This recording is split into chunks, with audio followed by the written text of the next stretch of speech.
네, 우리 삼부 찬양대 정말 수고 많으셨습니다. 무더운 여름날에 돈 악보 없이 다 외워서 한다는 게 어려운 일인데 수고했습니다. 다시 한번 박수할까요? 네, 무더운 여름철이라서 제가 여러분들에게 3주간에 걸쳐서 구약의 맥을 좀 잡아주겠다 이렇게 말씀을 드렸고, 지난주에는 모세가 썼던 5권의 성경, 창세기, 출애굽기, 레위기, 민수기, 신명기에 대해서 말씀드렸고요. 오늘은 여호수아서, 사사기, 사무엘, 상하를 중심으로 말씀드리겠습니다. 제가 드리는 말씀은 짧은 시간에 성경을 다 할 수는 없고요. 맥만, 포인트만 잡아드립니다. 잘 이해하시고 성경을 읽는다면 큰 도움이 될 줄로 믿습니다. 지난주에 했던 거 잠깐 복습하고요. 그리고 오늘 말씀을 전하도록 하겠습니다.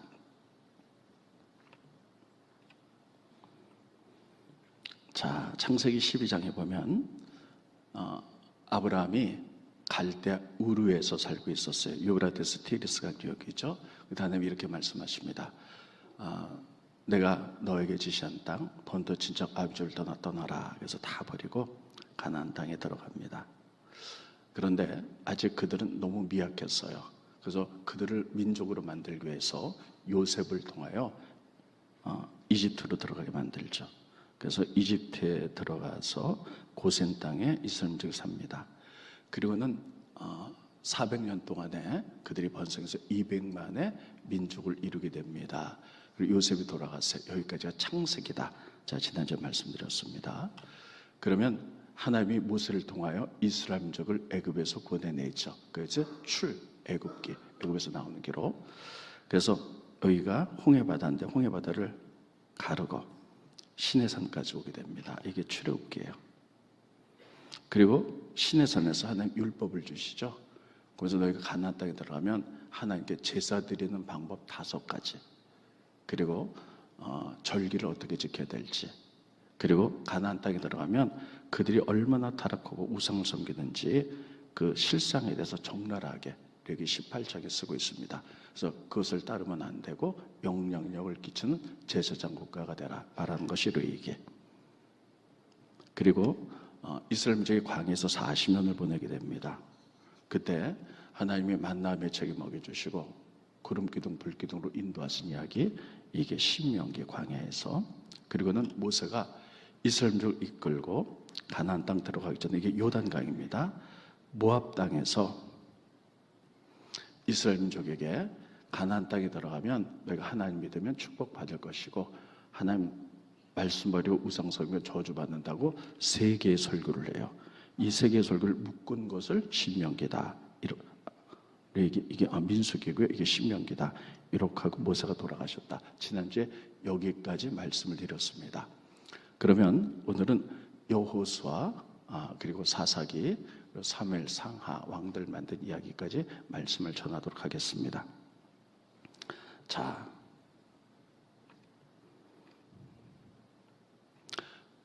이스라엘 민족이 그 모진 광야를 40년을 지나면서 가나안 땅에 딱 도착하기 일보 직전이에요. 모세가 돌아가셨어요. 그러니까 이스라엘 민족이 굉장히 당황스럽죠. 그래서 하나님께서는 그의 후계자를 여호수아를 지목하여 부르십니다. 따라했습니다. 여호수아. 여호수아는 모세의 부관이었는데 상당히 두려웠습니다. 내가 이스라엘 민족을 이끌고 가나안 땅에 들어가서 가나안 땅에는 7족속이 살고 있었는데 이들과 평생 전쟁하고 이들을 물리치고 이스라엘 12지파에게 땅을 나눠준 일들을 내가 과연 감당할 수 있을까 하는 두려움이 있었어요. 그때 두려워하는 그에게 하나님이 이렇게 말씀하셨습니다. 두려워하지 말고 강하고 담대하라. 내가 너와 함께 하겠다.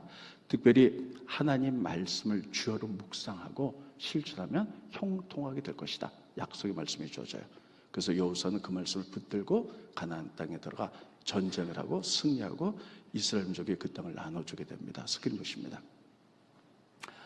여호수아서 1장 7절로 8절에 보면 오직 강하고 극히 담대하여 나의 종 모세가 내게 명령한 이 율법 성경을 다 지켜 행하고 좌로나 우로나 치우치지 말라. 그러면 어디로 가든지 형통하리니 이 율법책 하나님 말씀을 입에서 떠나지 말게 하며 주야로 그것을 묵상하여 그 안에 기록된 대로 다 지켜 행하라. 그러면 내 길이 평탄하게 될 것이며 내가 형통하리라. 여러분 두려워하는 여호수아는요 그 말씀을 붙듭니다. 그리고 그 말씀을 가치관으로 삼고 나가서 승리하는 역사가 일어납니다. 여러분 오늘 오신 분들 가운데도 삶이 두려운 분들이 계실 거예요. 특별히 지금 세상이 참 어수선하죠.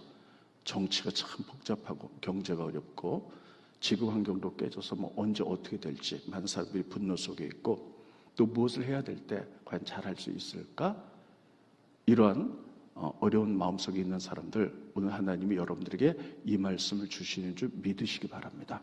따르겠습니다. 강하고 담대하라. 두려워하지 마세요.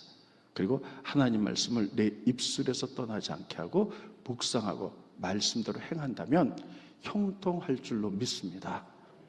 그래서 여호수아는 그 땅에 들어가게 되죠.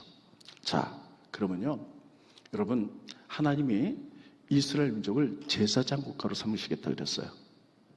그래서 그들이 말씀 가운데 잘 성장하고 그래서 믿지 않는 모두 이방 나라에 복음을 전하는 게 하나님의 뜻이었어요. 그리고 너희들이 영향력을 발하라 이렇게 말씀했죠. 그래서 드디어 하나님이 가나안 땅에 이스라엘 백성이 들어갔습니다. 그러면 하나님 잘 섬겨야 되잖아요. 근데 이게 웬일입니까? 그들이 우상을 섬긴 역사가 일어나요. 그것을 사사기다 이렇게 얘기하는데 가나안 땅 들어서 하나님을 믿기도 하지만 우상 가운데 바알을 섬겨요. 그래서 하나님 믿었다 바알 믿었다 이렇게 얘기를 하죠. 왜 그랬을까 하는 거예요. 그 이유가 있습니다. 이스라엘 민족은 유목민이에요. 그래서 양이나 소를 치지요. 근데 가나안 땅에 들어갔는데 그동안에 그들은 이스라엘 민족은 그들의 땅이 없었어요. 근데 가나안 땅에 들어가니까요. 그들은 농사를 짓는 거예요. 그러면 농사 짓는데 가장 필요한 게 비지요. 비를 내리신 분은 하나님인 줄 믿습니다. 근데 가나안 땅에 들어보니까 가나안 사람들이 농사 지었는데 보니까요. 농사 짓는데 비가 필요한데 그 비는 바알이 내려준다고 그들은 그게 믿었던 거예요. 그래서 맨날 바알이여 비를 주소서 이렇게 하니까 이스라엘 민족은 지금 농사를 처음 짓거든요. 그러니까 그들 생각에 하나님을 믿어도 바알을 의지해야지 비가 내려서 농사가 잘 되겠구나 하면서 하나님 믿으면서 또 바알과 우상을 섬긴 역사가 일어나는 거예요. 여러분 이렇게 400년 동안에 그들이 다 우상을 섬기고 하나님 섬겼다 이렇게 돼서 이것을 영적인 암흑기 사사기 이렇게 얘기합니다. 따르겠습니다. 사사기 영적 암흑기입니다. 그러면 그들이 왜 하나님 믿었다 바알을 믿었을까 하는 이유입니다. 거긴 다 이유가 있습니다. 성경을 자세히 들여다보면 첫째, 이스라엘 민족을 가나안 땅에 이끌어갔던 여호수아 그리고 이스라엘 리더인 장로님들이 정말 하나님 잘 섬기셨는데 이들이 다 돌아가셨어요. 그러니까요 말씀을 다 영향력을 받았는데 이들이 말씀도 가르치고 그랬는데 이들이 돌아가시고 나니까요 이제 하나님 말씀을 듣지 못하는 거예요. 그러니까 거기서 태어난 젊은 청년들이 하나님을 알지 못하였더라. 그리고 어렴풋이 내려오는 하나님에 대해서 알긴 알아요. 근데 농사 지으려면 가나안 사람들은 바알을 섬겼잖아. 그래야지 비가 온대지. 그러니까 세상 거 따라가서 바알도 섬기는 거예요. 그래서 그런 것입니다. 사사기 1장 7절로 10절에 보면 백성이 여호수아가 산 날 동안과 여호수아에 대해 생존한 장로들 곧 여호와께서 이스라엘을 위하여 행하신 모든 큰일을 본 자들이 산 날 동안은 하나님을 섬겼어요. 여호와의 종 눈의 아들 여호수아가 110세의 죽음에 무리가 그의 기업의 경내 에브라임 산지 가스산 북쪽 딥낫 헤렛에 장사를 하였고 그 세대 사람들도 다 조상들에게 돌아갔고 그 후에 일어난 다른 세대들 이제는 가나안 땅에 들어서 태어난 세대들이죠. 여호와를 알지 못하며 여호와께서 이스라엘을 위하여 행하신 일도 알지 못하였더라. 그러니까 하나님에 대해서 듣지 못하는 거예요. 하나님을 믿었대 우리 조상들이. 그래서 어렴풋이 그런 것들이 있는데 하나님의 가르치던 사람이 다 죽고 나니까 그들이 하나님 물은 다른 세대들이 일어나니까요 이렇게 됐다라고 성경이 그렇게 기록하고 있어요. 두 번째, 레인들의 타락이에요. 여러분, 레위하면 이스라엘 12지파 가운데 하나님 섬기는 지파죠. 그래서 성전에서 제사를 드릴 수 있도록 돕는 지파. 그런데 이들의 가장 중요한 역할 중에 하나는 성경을 가르치는 것이었어요. 그런데 사사기 시대 때 이 레위인들이 다 타락했습니다. 그래서 사사기 제일 뒷장에 보면 이 레위인들의 타락을 부록처럼 달고 있는데요, 이들의 타락의 모습 보겠습니다. 스크린 보시죠. 사사기 19장 1절로 2절에 보면 이스라엘의 왕이 없을 그때에, 그러니까 사사기 때에 에브라임 산지 구석에 거류하는 어떤 레위 사람들이 있었어요. 이 사람도 성경을 가르친 사람이어야 돼. 레위 사람이 유다 베들레헴에서 첩을 맞이했다. 세상에 지구로 말하면 목회자가 첩을 뒀다 이런 거예요. 근데 이 첩은 또 어떻게 했느냐, 2절, 그 첩이 자기 남편들 만족하지 못하고 또 바람나서 도망갔다는 거예요. 자, 저 보세요. 그래서 이제 엄청난 일들이 사사기 후반기에 벌어지죠. 레위인들을 성경을 가르칠 사람들이 성경을 타락하니까 성경을 안 가르치는 거예요. 그러니까 성경을 안 가르치니까 성경을 모르는 거죠.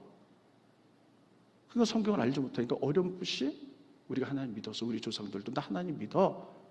근데 하나님 말씀 하나도 모르니까요, 그들이 어떻게 했냐, 세 번째, 다 자기 뜻대로 자기 옳은 대로 살았더라. 말씀대로 살아야 될 그들이 이렇게 살았다고 성경 기록하고 있습니다. 스크린 보십니다.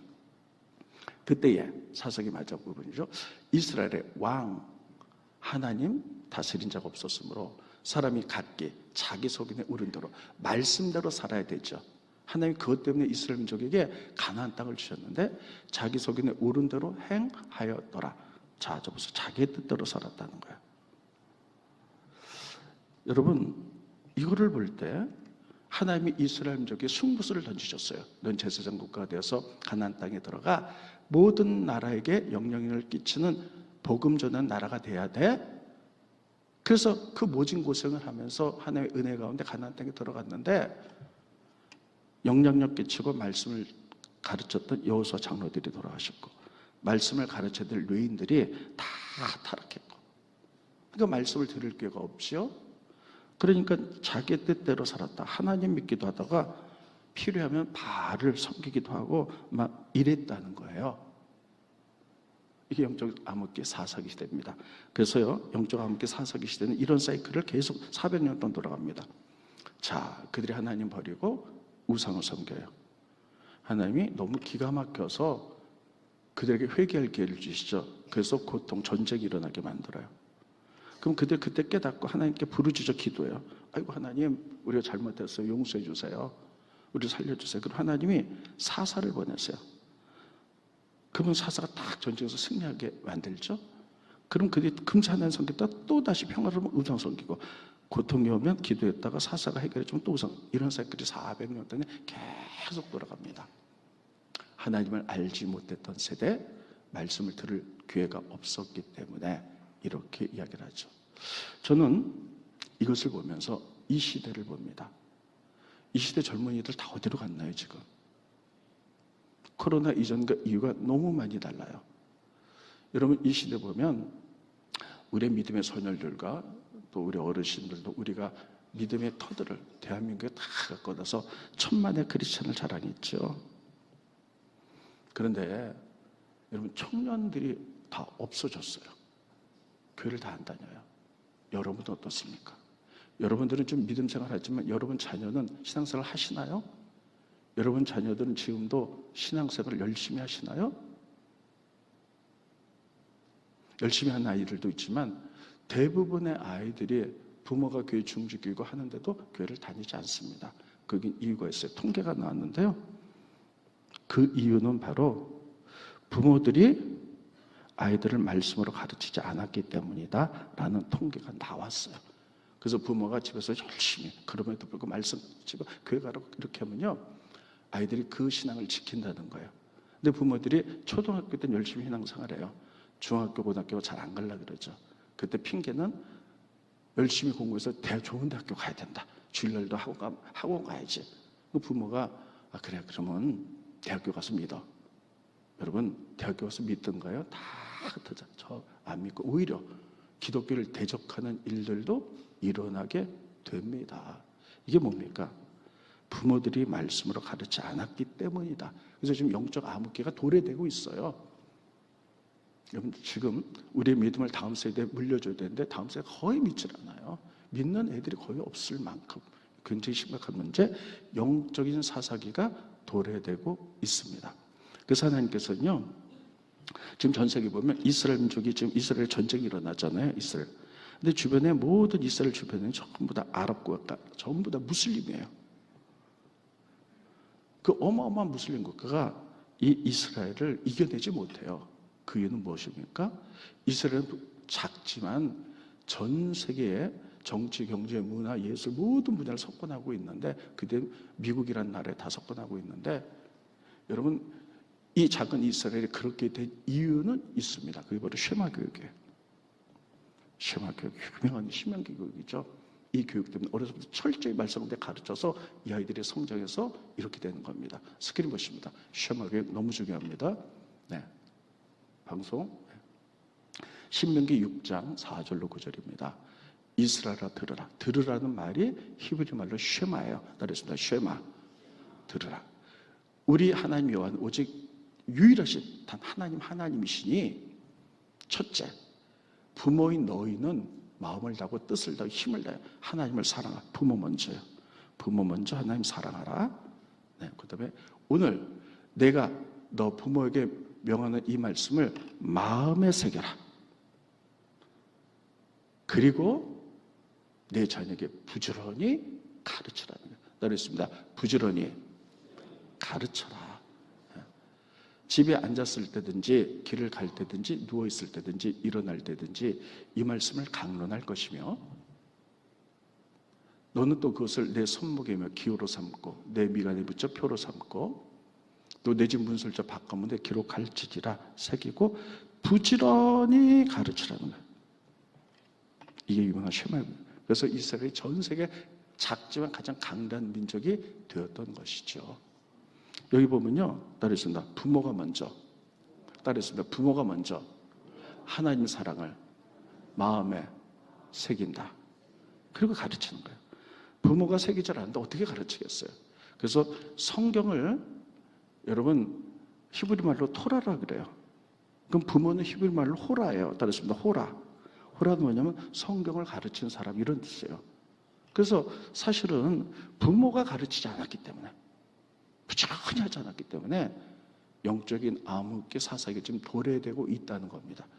우리가 이것을 깨닫고요, 회개하고 우리가 자녀들을 믿음의 다음 세대를 넘겨주기 위해서 열심히 최선을 다할 수 있기를 예수님의 이름으로 축원드리겠습니다. 영적 사사기가 도래됐어요. 그런데 사사기가 타락하니까 400년이 지나자 이스라엘 사람들이 우리가 이렇게 된 건, 계속 전쟁이 일어난 건 왕이 없어서 그렇다. 그래서 왕을 세워달라 하고 사무엘에게 요구해요. 따르겠습니다. 사무엘. 그래서 지금부터 사무엘 상하를 얘기하는데, 사무엘 상하는 사무엘이 왕을 세우는 이야기예요. 첫 번째 왕 사울, 두 번째 다윗을 세운 여기까지. 오늘 여기까지 얘기합니다. 자, 왕을 세워달라 그래요. 그래서 하나님이 물어봤더니 하나님 세워주라. 그래서 첫 번째 왕 사울을 세우죠. 그런데 이 사울 왕, 이스라엘 왕은 다른 나라 왕과는 전혀 다른 체계를 갖춰야 돼요. 지금 이스라엘이 있습니다. 그리고 주변에 다 모든 나라가 왕들이 있어요. 그런데 이 주변 나라 모든 왕들은요, 절대 군주제였어요. 근데 하나님은 이스라엘 왕을 원하면 입헌 군주제를 만들라고 얘기하세요. 자, 이게 뭐냐면요, 절대 군주제는 뭐냐면요, 그 고대 때 얘기해요. 주변 나라 모든 왕이 곧 하나님이에요. 막 그들은요, 신과 똑같았어요. 애굽의 파로와, 이 바로왕 같은 경우는 자기가 신이고 하나님의 아들이라 그랬고요, 모든 권력을 가지고 자기 모든 마음대로 했어요. 자기 하고 싶은 대로. 그리고 모든 백성은 왕들을 위해서 존재했죠. 이게 절대 군주제예요. 그리고요, 이렇게 해서 사람을 죽이기도 하고 살리기도 하고 자기 마음에 안 맞으면 법도 다 바꾸는 이런 일들이 있었는데, 이스라엘 나라를 전 주변의 모든 큰 나라, 작은 나라들이 전부 다 고대는 다 절대 군주제였어요. 근데 하나님은요, 그렇게 하지 말라는 거예요. 이스라엘 민족이 정말 너희가 해야 될 일들은 뭐냐? 하나님 말씀 가운데 왕을 세워도 말씀 아래 왕이 있는 거예요. 그래서 왕도 입법, 입헌, 말씀을 지키는 왕이 돼야 된다. 이렇게 얘기했고요. 신명기에 보면 하나님이 이스라엘 왕의 세우면 왕의 제도를 말씀했는데 왕의 제도는 다음 주에 말씀드리겠습니다. 그러면서 이렇게 얘기합니다. 왕이 되면 스크린 보십니다. 신명기 17장 너무 중요합니다. 그가 왕에 오르거든 첫째 이 성경책 등서본을 레위 사람 제사장 위에서 책에 기록하라. 왕은 첫째 하는 게 뭐냐면요, 제사장 앞에서 성경책을 날마다 기록하는 거예요. 날마다 써라. 기록하여 두 번째 평생에 자기 옆에 두고 읽어서 그 하나님 여호와를 경외하기를 배우며 이 율법의 모든 말과 이규를 지켜 행할 것이라. 20절 그리하면 그의 마음이 그의 형제 위에 교만하지 않고 군림하지 않고 절대 권력을 가지고 자기 마음대로 하지 않고 이 명령에서 떠나 좌로나 우로나 지치지 아니하리니 이스라엘 중에서 그와 그의 자손이 왕이 있는 날이 장구하리라. 그래서 이스라엘 왕의 제도는 말씀 항상 듣고 쓰라는 거예요. 그 읽고 묵상하고 삶으로 살아내려는 거예요. 세상의 다른 나라 왕과 절대 다르다. 너희들은 내 마음대로 하지 말고 하나님 말씀에 순종해서 입헌군주제 말씀의 통제를 받고 말씀대로 사는 왕이 되라는 거야. 이래야지 세상에 모든 나라에게 영향력을 끼칠 수 있다라고 얘기를 해요. 그런데 첫 번째 사울왕은 그걸 실패를 합니다. 보세요. 하나님이 에덴 동산에서 인간을 만들 때 하나님의 형상으로 만들었어요. 그래서 모든 사람이 다 존귀합니다. 그리고 모든 사람이 다 축복하셨어요. 그리고 모든 사람이 다 평등해요. 이게 하나님의 공의와 정의거든요. 그런데 지금은 다 그렇죠. 북한을 빼고. 근데 여러분, 사람들이 타락하다 보니까 어떤 나라를 만듭니까? 소수부족이 전쟁에서 승리하면 그 사람이 왕이 돼요.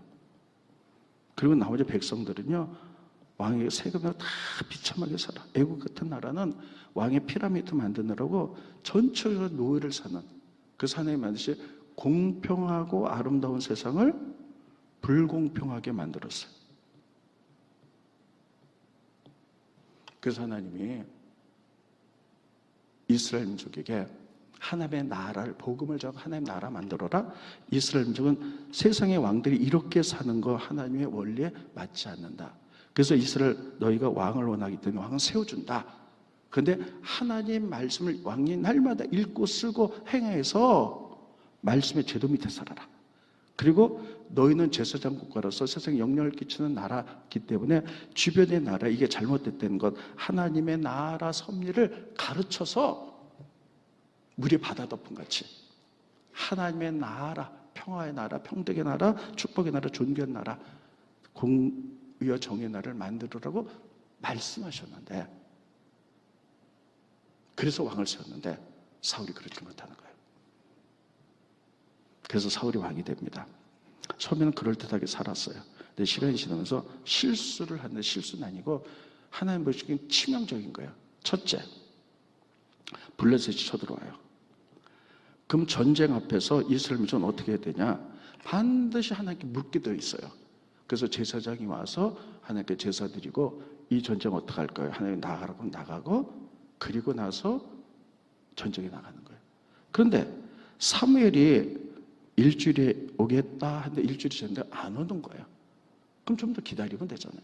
그러니까 사울왕이 마음이 답답하고 급해가지고요, 야, 뭐 꼭 제사장 하라는 법 있어? 내가 제사 드릴게 하고 왕이 스스로 제사를 드려요.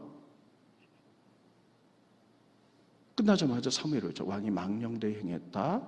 그래서 이제 하나님께 이제 벌을 받는 역사가 일어나죠. 우리는 이것을 보면서 여러분 어떻게 생각합니까?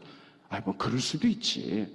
어쩌다가 한번 왕이 불순종했다고 하나님 저렇게 잔인하게까지 하실 필요가 있나? 우리 이렇게 생각하기 쉽습니다. 근데 그게 아니고요. 전체적인 맥락을 보면 하나님께서는 전 세계 모든 나라를 변화시키라고 하나님 나라 만들라고 최초의 제사장국과 이스라엘을 만드셨고 최초의 왕을 만드셨어요. 그리고 그 제도대로 살아라고 얘기했는데 왕이 그렇게 안 하는 거예요. 이렇게 안 하는 거예요. 그리고 왕이 스스로 제사 드리는 것은 이스라엘 주변의 옛날에 모든 이렇게 절대 군주애들이 왕이 제사장 역할을 했기 때문에 주변의 나라 세상 거 따라갔던 거예요. 하나님 기가 막힌 거예요. 한번 생각해 보세요. 하나님이 이 지역사회를 변화시키려고 우리 교회를 모아놨어요. 그리고 목회자를 세웠어요. 그리고 딱 교회가 세워지고 딱 제가 목회자가 돼서 우리가 해야 될 것은 말씀에 순종해서 우리가 복음 전해야 된다고 딱 하나가 됐는데, 제가 목회자가 되자마자 내 마음대로 해버려요. 우리가 생각하기에 그럴 수도 있습니까? 아니에요. 하나님 보시 이건 처음부터 특별한 제사장국을 만드는데 처음부터 하나님의 마음에 이제 그를 밀어내기 시작합니다. 두 번째 잘못, 아말렉과 전쟁이 벌어집니다. 하나님이 이렇게 얘기했어요.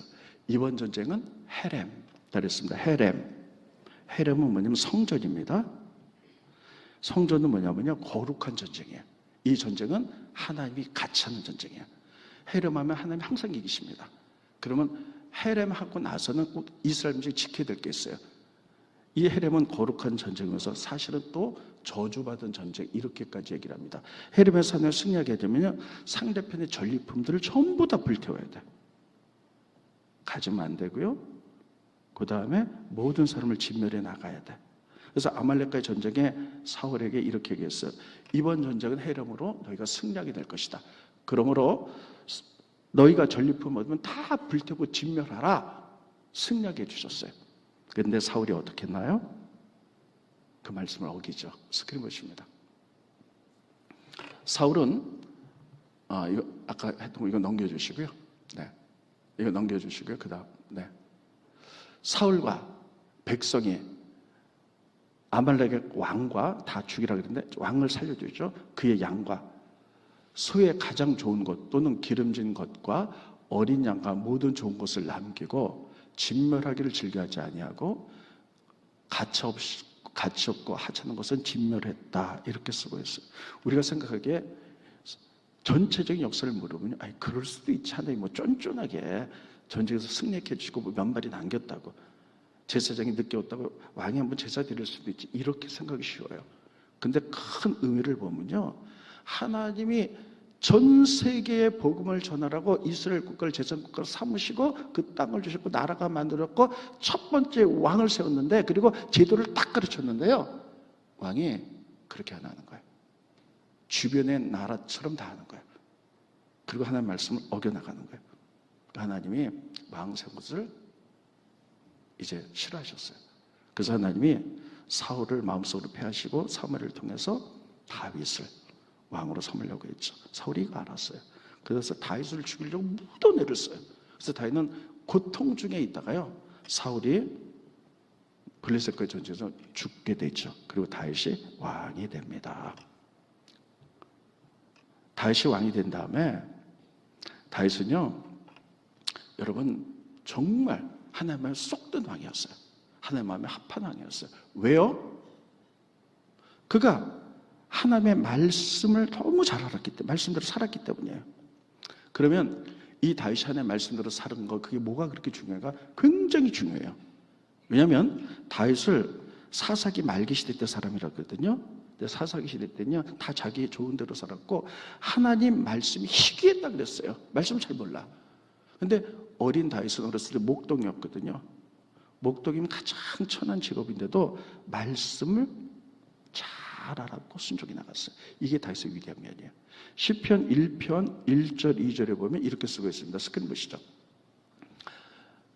복 있는 사람은 2절 넘겨주시고 2절, 오직 여호와의 율법을 즐거워하여 그 율법을 주야로 묵상하는 자, 하나님의 말씀 알아서 말씀을 즐거워해서 말씀 밤낮으로 묵상하는 자 복이 있다라고 시편 1편에 딱 기록되는 것은 어린 목동이지만 아무도 사람들이 하나님의 말씀을 모를 때 이 어린 소년은 어떻게인지 모르지만 하나님의 말씀 알았고요, 그 말씀을 묵상하면서 살았어요.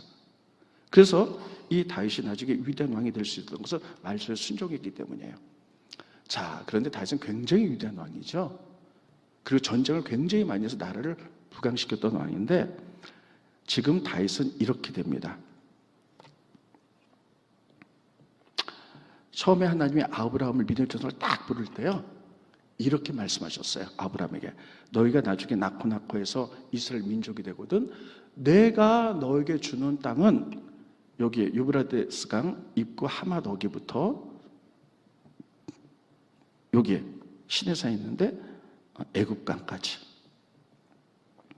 너희들은 요 땅을 하나님 주니까 요 땅만 가져라. 이렇게 처음부터 못 박으셨어요. 스크린 보시죠.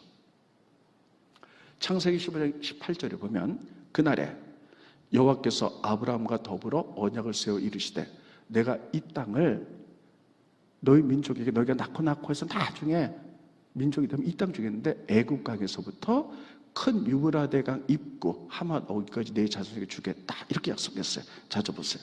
그래서 이 땅 이렇게 주겠다고 약속했는데요. 다윗은 이 말씀을 알고 딱 이 땅까지만 갔습니다. 이게 위대한 면이에요. 다윗이 힘이 없었나요? 아니요. 다윗의 병력은 대단했습니다. 다윗은 130만의 병력이 있었어요. 130만 하면 인구 밀도로 따지면 옛날엔 그렇게 사람이 많지가 않았어요. 지금으로 따지면 1300만의 군대가 있었어요. 그렇기 때문에 여러분 주변의 모든 나라, 모든 왕들의 꿈 제국 만드는 거거든요. 땅을 넓히는 거. 그래서 주변 나라 다 해서 제국 만들 수 있는데 하나님이 여기까지만 가져 했기 때문에 다윗은요 그거 내려놓고 딱 그 땅만 갖는 거예요. 그리고 욕심이 나잖아요. 더 갖고 싶잖아요. 그럼 전쟁해야 되잖아요. 옛날에 전쟁은 말을 타고 전쟁했잖아요. 그래서 더 이상 전쟁하지 않겠어요. 여러분 말들을 기본만 남겨놓고 말의 발 힘줄을 다 끊어버려요. 왜요? 전쟁 안 하려고. 스크린 보십니다. 역대상 18장 4절에 보면 다윗이 거기서 병거 1000대와 기병 7000명과 보병 2만 명을 빼앗고 다윗이 그 병거 100대의 말들만 남기고 기본만 남기고 그 외에 병거의 말들은 다 발의 힘줄을 끊었어요. 왜 끊어요? 전쟁 안 하려고. 하나님 주신 땅까지만 가지려고. 그래서 다 이렇게 했어요. 이게 얼마나 여러분 우리의 욕망을 내려놓을 수 있어요? 24평 사는데 32평 살고 싶지 않으세요? 하나님 너 여기서 만족해 그러면요 돈이 있어요. 몇십억 있는데 그거 안 사겠어요? 너 여기까지야 하면 딱 내려놨던 거예요. 그리고 그 많은 힘과 에너지를 가지고 하나님 뭐라 그랬냐면요 정의와 공의의 나라 만들어. 네가 정말 해야 될 일은 이 일이야 이렇게 말씀하셨어요. 이거는 하나님이 아브라함을 부르실 때 아까도 얘기했죠. 아브라함을 부르실 때 이렇게 얘기했어.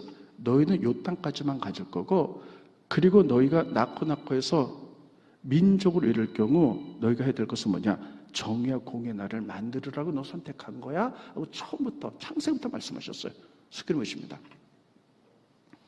창세기 18장 18절로 19절을 보면 아브라함은 강대한 나라가 되고 이제 아브라함을 통해서 이제 이스라엘 민족 제사장국가 된다는 거죠. 천하 만민은 그로 말미암아 복을 받을 것이라는 얘기 뭐냐면 너희 나라를 통해서 제사장 국가가 되어서 모든 나라에게 복음을 전해서 그들도 하나님께서 복되게 될 거라는 거예요. 아니냐?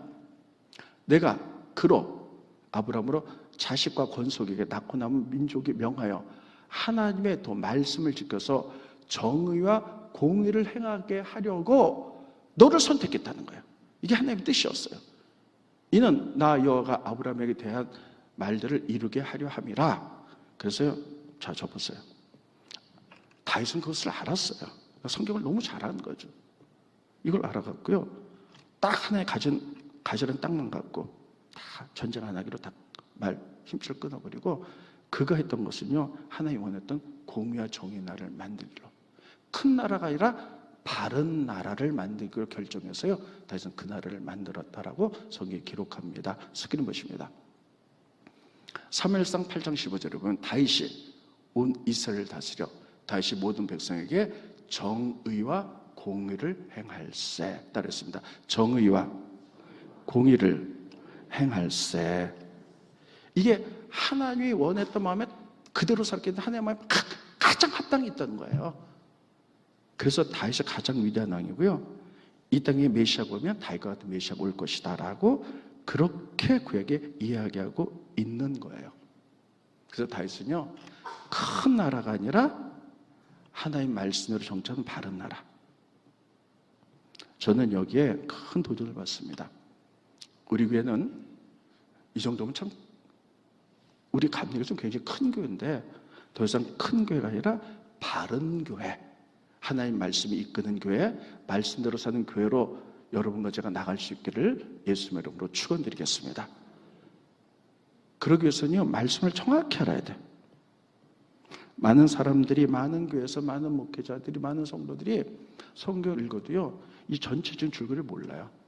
그러면 어떻게 하면 그냥 어떻게 하나의 복 받는 이야기, 뭐 여기에만 다 연결되고 뭐 이런 얘기를 하니까요, 대부분 사람들이 듣고 싶어 하는 설교만 얘기하죠. 그래서 큰 것만 원하죠. 자기 욕망대로. 하나님 기뻐하는 거 아니죠. 다윗은 그걸 바로 알았어요. 큰 나라가 아니라 할 수 있지만 내려놓고 바른 나라. 그래서 우리 교회도 큰 교회가 아니라, 그래서 이 정도면 됐죠.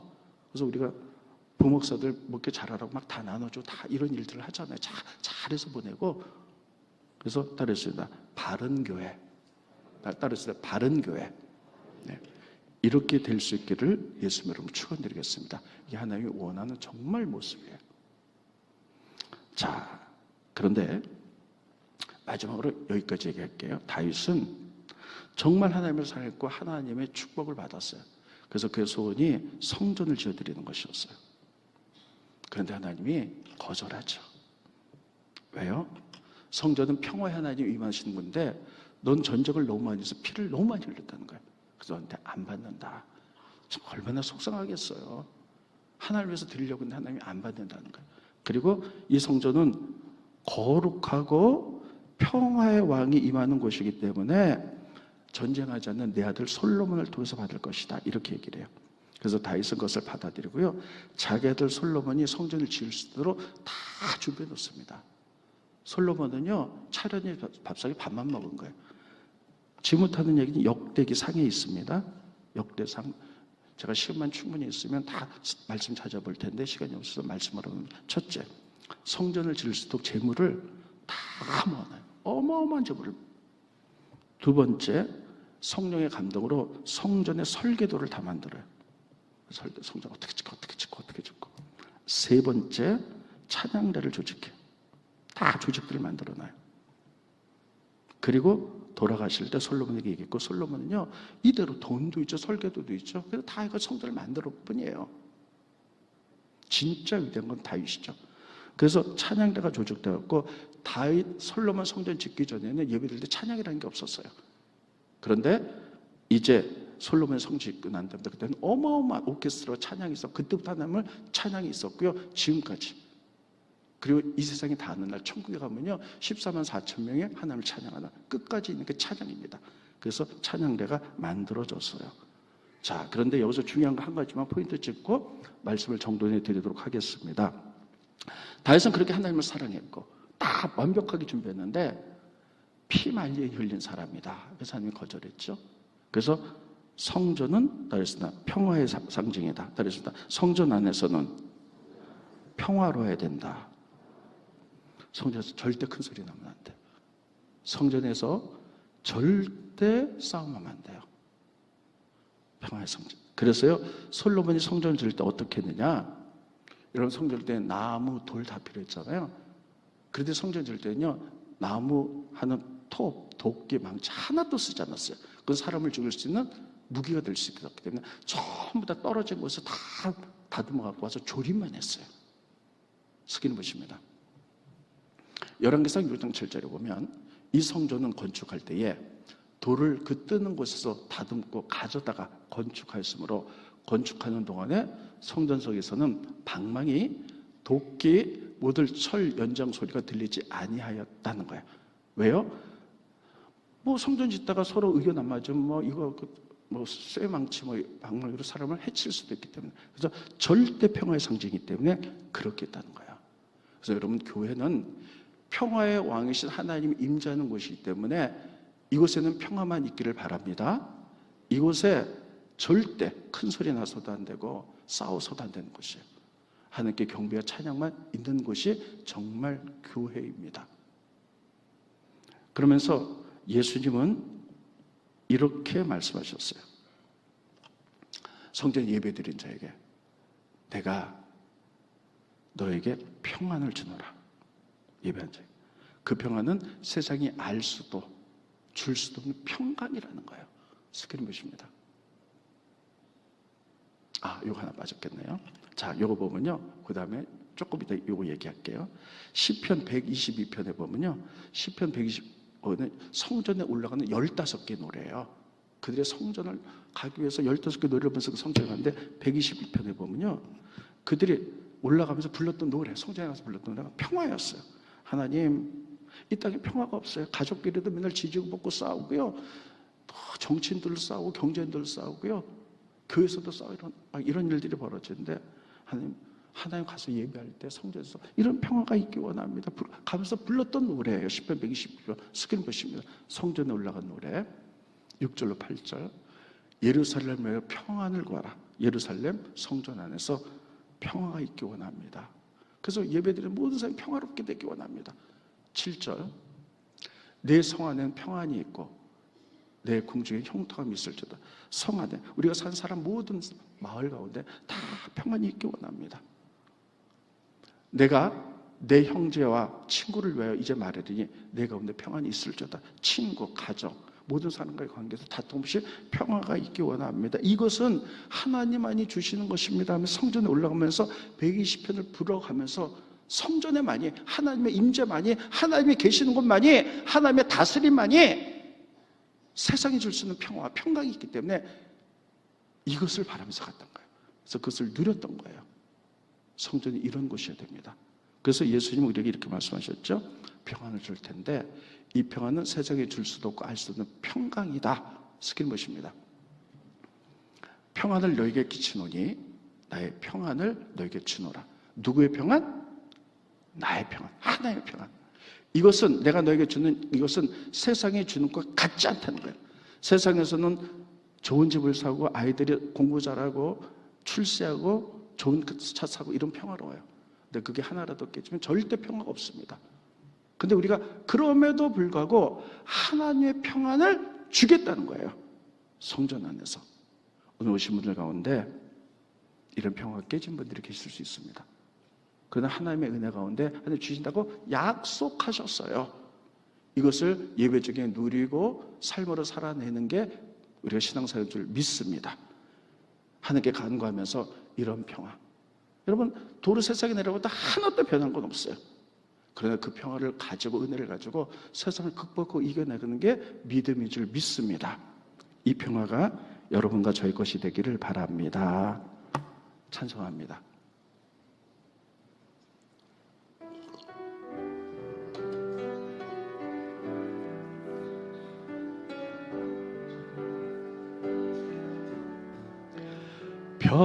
평안은 너에게 주노라.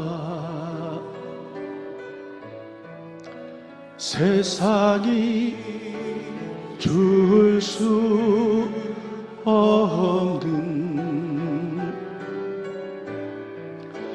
세상이 알 수도 없는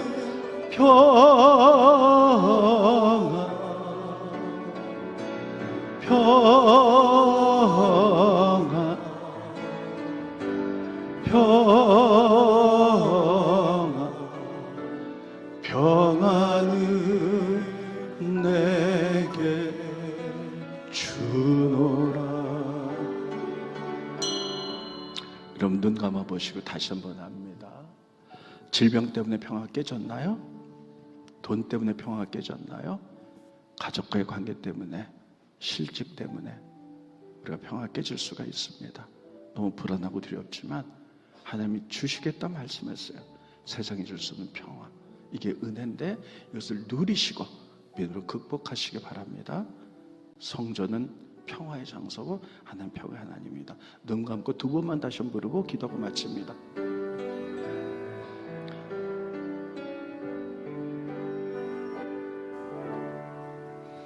평안은 너에게 주노라. 세상이 줄 수 없는 세상이 알 수도 없는 평안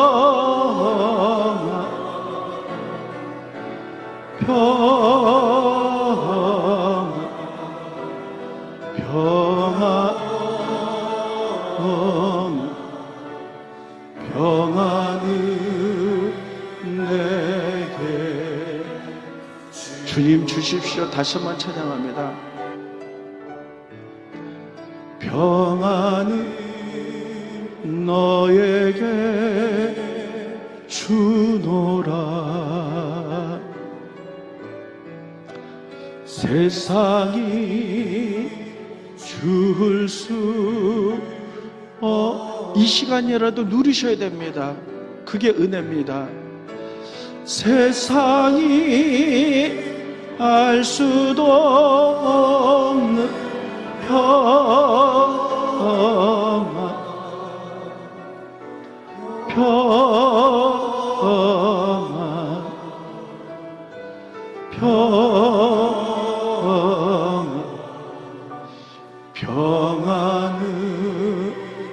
내게 주노라. 기도하겠습니다. 그렇습니다. 주님, 참으로 살기 어려운 이 시대, 모든 것이 혼란스러운 이 시대, 우리가 믿음으로 살기 위해서 이 시간 주님 앞에 엎드립니다. 세상이 줄 수 없는 평강이 있다고 말씀하셨습니다. 그것을 이길 수 있는 평화와 은혜를 주시겠다고 말씀했사오니 우리가 이 시간 요구하고 사모합니다. 우리에게 기름 부어 주시옵소서. 세상을 이길 수 있는 평강, 기쁨, 은혜 주셔서 성령이 공급한 그 힘을 가지고 세상을 이기며 승리하며 나갈 수 있도록 축복하여 주시옵소서. 또 아버지, 하나님 알지 못한 세대들이 일어나고 있습니다. 우리의 잘못인 줄 압니다. 우리가 말씀으로 권면하지 않고 노력하지 않았기 때문에 우리 자녀들이 하나님을 멀리하고 떠난 가운데 있습니다. 용서하시고 우리 자녀를 위해서 기도하고 권면하여 다시 영적인 사사기가 지나고 우리가 다시 심령의 부흥들이 일어날 수 있도록, 그래서 우리가 해야 될 일들, 하나님 나라를 만드는 일들에 우리가, 우리 가족이, 우리 자녀가 사용될 수 있도록 축복하여 주시옵소서. 예수님의 이름으로 기도하옵나이다. 아멘.